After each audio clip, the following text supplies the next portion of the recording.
Assalamu alaikum jama'a, da fatan kowa yana nan lafiya. Kuma yau ma na ƙara zuwa saboda mutanenmu ba mu da ganewa, ko tunani ne ya mana ƙaranci ne ko menene ba na ganewa. Yanzu kawai sai ka ga online wai ana wani abu wai kuma an rubuta da suna na wai ope, wai mutane suna turo min da kuɗi ina siyan musu da kaya. Ta yaya? Ni ban san ope din nan ba, ban taɓa yin shi ba, ban san yadda ake yin shi ba. Sannan kuma ni a account ina even na banki na babu Hadiza Aliyu Gabon, babu wani Gabon a jikin account ina. Dan Allah, be careful. Wannan abin ina magana muna gaya wa mutane cewa it's not me. Ba zan zo social media ina roƙon kuɗi ba, ba zan zo ba.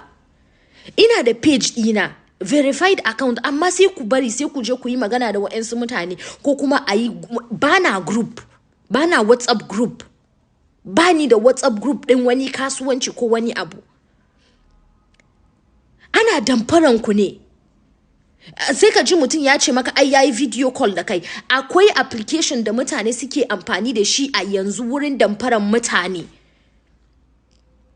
Please, ba ku yi tunani mana. Za a ɗauki hotonka ne a ɗora, sannan sai a yi magana a background. Za ku lura kuma idan kuna irin wa'annan calls ɗin baya wuce second sun kashe, sai su nuna muku cewa a'a babu network ko wani abu. Bana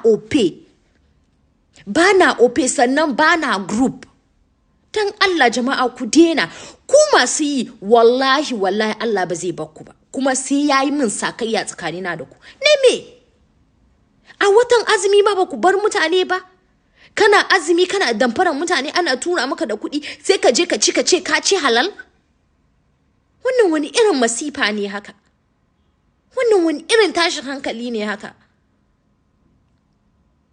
Mutane ya kamata ku gane, ba zan zo social media ina roƙon 10,000 ko 11,000 ba. Sannan ƙarya ne duk wanda zai ƙirƙiro wani group da sunana ya ce ni ce a cikin, wallahi ƙarya yake muku. Please. Ana creating accounts on TikTok, ana yi on Instagram, mun yi reporting, ana yi a Twitter. Akwai wani da ya je ya saka sunana sai ya dinga sa hotunan mata, ya sa hotuna na, yana downgrading mutane, yana ja mana zagi. Kuma wallahi wannan musulmai ne, ƴan uwanmu ne, Hausawa ne suke wannan abu. Sai ka je ka kwanta ka yi bacci ka yi tunani ka yi abin arziki. En kuma mu muna so mu gyara? Kuma kana so shi Allah ya soka? Kana damfaran mutane?